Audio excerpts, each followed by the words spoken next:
After the Second War, conflict within the Alliance was brewing regarding the enslavement of the orcs. At the same time, Alexstrasza remained captive by the Dragonmaw Clan, while Deathwing orchestrated his deception to the next level. Let us dive into the current standing of the orcs, and more importantly, the return of the dragon aspects.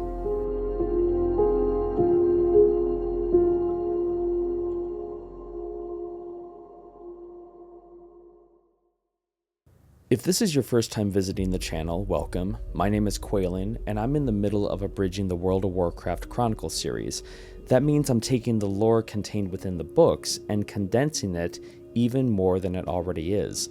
I'm not diving into the deep details, just sticking to what's written in the books. So apart from what you read in the title of the video, I'll be sharing other bits of information. In essence, I'm telling the story in order as the books tell it. In this episode, we'll talk about the dragon aspects as mentioned in the title and shown in the thumbnail, but there are some things to cover before we get to that. Currently, we're on Volume 3, but if you want to start from the beginning, then I suggest clicking the link in the tab up above or in the description down below. That will lead you to a video that contains all 10 episodes covering the lore in Volume 1. But if you're already caught up with the story, then let's continue our journey into the tales of Azeroth. While the Northrend saga unfolded in secret, the Eastern Kingdoms struggled to stabilize in the aftermath of the Second War. Stormrind's refugees remained displaced, and the temporary unity forged during the conflict began to fracture under the weight of reconstruction. A primary source of friction was the maintenance of massive internment camps built to house the captured orcs. As the financial burden of these prisons grew, kingdoms attempted to shift costs onto their neighbors, leading to widespread diplomatic discord and a fraying of the alliance's internal trust. Despite the many orcs in captivity, several dangerous clans remained at large and active within the shadows of Azeroth. Grommash Hellscream and his Warsong clan hid in the forests of Lordaeron, conducting raids on local villages for survival. Meanwhile, Dalrend and Main Blackhand led the Blackrock and Blacktooth Grin clans from Blackrock Mountain, styling themselves as the True Horde. These brothers maintained a tenuous pact with the Dragonmaw Clan at Grim Batol, who utilized the Demon Soul, an artifact containing the essence of the dragon aspects Nozdormu, Malygos, Ysera, and Alexstrasza, to keep Alexstrasza herself enslaved. The fragile peace was shattered when the former war chief Orgrim Doomhammer managed to outwit his guards and escape captivity. This event caused a massive political fallout, as the Alliance nations blamed one another for the incompetence that allowed such a high-profile prisoner to flee. In response, the Alliance intensified its hunt for free orcs, often executing those they found on sight. They also fortified the internment camps to prevent further escapes, though they soon noticed a baffling change in the prisoners. The orcs had lost their will to fight, or even attempt to flee. This strange lethargy among the imprisoned orcs was eventually identified as a physical and psychological withdrawal from fell magic. Archmage Antonidas of Dalaran studied the phenomenon extensively, concluding that there was no simple magical cure for the deep wounds inflicted upon the orcs' collective psyche. While Antonidas sought a solution, many Alliance leaders were content with the situation, preferring a broken and docile enemy over the bloodthirsty warriors they had once faced. The orcs remained in a state of listless apathy, waiting for a new purpose to give them a reason to live. Following his escape from an internment camp, Orgrim Doomhammer chose a life of isolation as a hermit, avoiding human settlements to escape the Alliance's reach. Unlike the fear of his captors, Orgrim had no desire to restart the war, as he was deeply preoccupied by the broken spirit he witnessed in his people. He recognized that the orcs had been used as pawns by demons and then discarded, resulting in a widespread lethargy caused by fell magic withdrawal, a corruption he had always loathed. Though some blamed him for the Horde's downfall, Orgrim remained a silent observer of his race's decline, struggling to maintain his own fire while the rest of his kind succumbed to a listless, broken existence. During these years of exile, Orgrim's only connection to his past was his occasional visits to the Frostwolf clan, the only group he still trusted. He carried the heavy memory of his lifelong friends, Durotan and Draka, who were assassinated by the Legion for opposing the Horde's corruption. Believing their infant son, Goel, was dead, Orgrim lived with the grief of their loss and the failure of his dreams to restore honor to the orcs. While he partially succeeded in fighting off the magical apathy affecting his species, he remained hidden and unfulfilled, living a solitary life while waiting for a sense of purpose that seemed increasingly out of reach. The defeat of the Horde was a significant setback not only for Orgrim Doomhammer, but also for Deathwing and his Black Dragonflight. Originally, the aspect of Earth named Neltharion had been corrupted by the subterranean whispers of the old gods, who transformed him into a weapon of chaos. During the War of the Ancients, he tricked the other dragon aspects into empowering the demon soul, a betrayal that led to his new name and the near extinction of his flight. Seeing the Horde's invasion as a chance to destroy his enemies, Deathwing manipulated events from the shadows, leading the Dragonmaw Clan to the demon soul and facilitating the capture of the dragon aspect Alexstrasza. The old gods supported Deathwing's schemes, viewing the Horde as a tool to weaken Azeroth's defenses and pave the way for the return of the Black Empire. Deathwing's interference was extensive. He had ensured Stormwind fought the First War alone, and had even attempted to move his dragon eggs to Draenor to rebuild his flight, though that plan failed when the world was destroyed. Despite these losses, he realized he could still salvage his future by stealing Alexstrasza's captive eggs and offspring from the Dragonmaw Clan.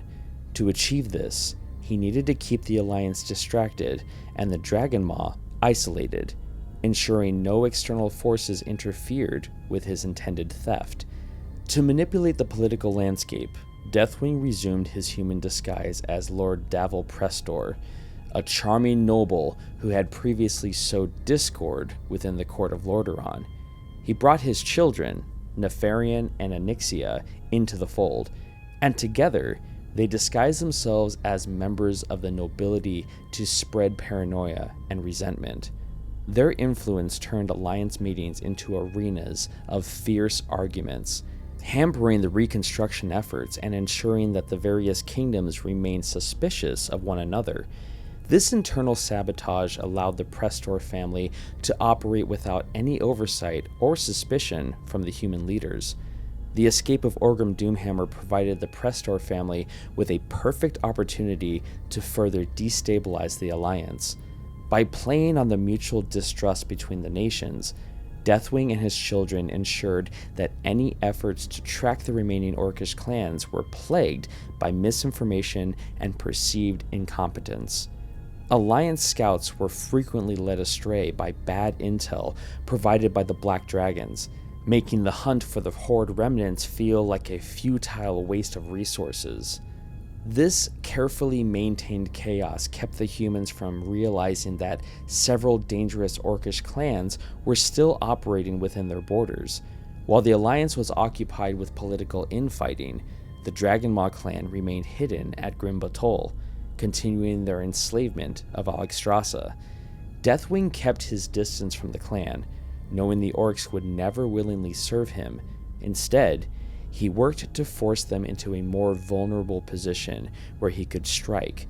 By remaining a silent partner in their activities, he ensured the clan stayed focused on their own survival, while he prepared the final stages of his plan to usurp their draconic prisoners for his own flight. Deathwing began a psychological campaign against Nekros Skullcrusher, the leader of the Dragonmaw, by sending him dark, prophetic dreams. These visions warned of an impending alliance strike that would completely annihilate the clan. To make these omens feel real, Deathwing orchestrated an encounter where a small alliance party, led by the mage Rhonin, would stumble upon the hidden fortress. This calculated move was designed to provoke a specific reaction from the orcs, forcing them to move their valuable assets into the open, where Deathwing could finally seize them. Terrified by the premonitions and the sudden appearance of Alliance scouts, Nekros panicked and ordered the Dragonmaw Clan to abandon the safety of Grim Batol. He began moving his people, along with the captive Alexstrasza and her eggs, toward a new hiding spot in the mountain pass of Dun Algaz. This migration was exactly what Deathwing intended, as it stripped the orcs of their fortress's protection. However, as the orcs began their trek, Deathwing remained unaware that other powerful dragons had also turned their attention toward the Dragonmaw's dark secret. Before we continue, I'd like to mention that if you're enjoying this content, make sure to like this video and subscribe to the channel. Also, if you feel inclined to support the work that I'm doing, you can check out my membership options here on YouTube or on Patreon. I'm really grateful for all of those who have supported this massive project that I've been working on for quite some time now, and I do offer early access to all those people who have signed up. So if you're interested, check out the links down below, and let's get back to the story. During the Second War, the Red Dragon Alexstrasza's closest confidant, discovered her imprisonment at the hands of the Dragonmaw Clan, but found himself powerless against the Demon Soul. His pleas for intervention from the other dragon aspects, Ysera, Nozdormu, and Malygos, initially went unheeded due to their fear of the artifact's destructive potential. However, when it became evident that Deathwing intended to steal the Red Dragonflight's eggs to bolster his own ranks, Alexstrasza took on the guise of the High Elf mage Crassus. He recruited a human mage named Rhonin, the ranger Vereesa Windrunner, and the dwarf Falstad Wildhammer to launch a daring rescue mission at Grim Batol. The situation escalated into a massive conflict as the Dragonmaw attempted to relocate to Dun Algaz, only to be ambushed by Deathwing, who sought to slaughter the orcs and claim the dragon eggs. This chaotic assault provided the opening the other dragon aspects had been waiting for, and they joined the fray to oppose Deathwing. During the violence, Alexstrasza managed to break her chains and exact immediate revenge by devouring the orc leader, Nekros Skullcrusher, before he could use the Demon Soul against her. As the 5 dragon aspects clashed in the skies above, Rhonin discovered a critical flaw in the Demon Soul and destroyed the relic, returning the stolen essence to the aspects and restoring their full power. With their strength replenished, the 4 aspects severely wounded Deathwing, forcing him to flee into hiding for many years.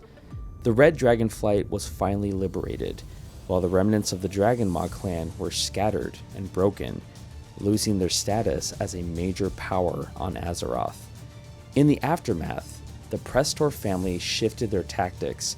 With Lord Davil Prestor gone, his daughter Onyxia adopted the identity of Katrana Prestor to infiltrate and sabotage the kingdom of Stormwind.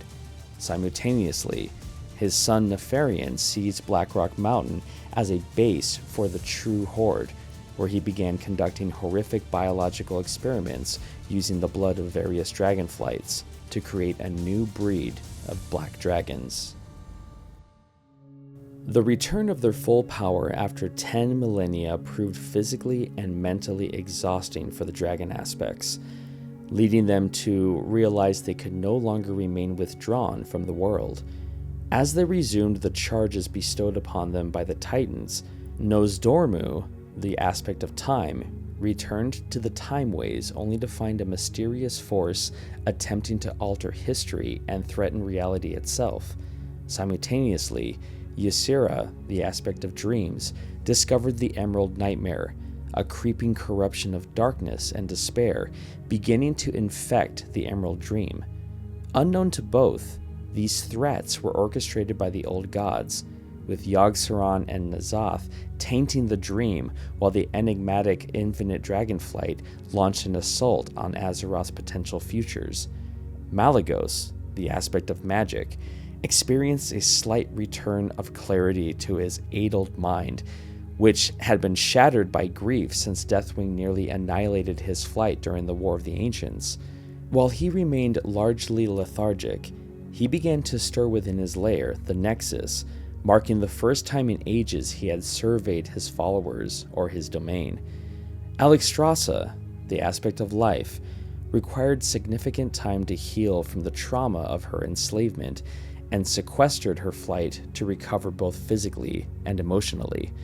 Despite their renewed strength and commitment to their duties, the aspects remained vulnerable, and the growing forces of evil had no intention of waiting for the dragons to reach their full potential. While the dragon aspects struggled to acclimate to their restored abilities and the emerging threats against Azeroth, the world remained in a state of fragile recovery. It would take many years for the flights to fully move past the scars of their recent history and the betrayals of the past. The return of their power was as much a burden as it was a gift, forcing them to confront a reality where the old gods were already actively moving their pieces across the board. The era of draconic isolation had officially ended, but the newfound vigilance of the aspects would soon be tested by the escalating chaos surrounding the Emerald Dream and the sanctity of time.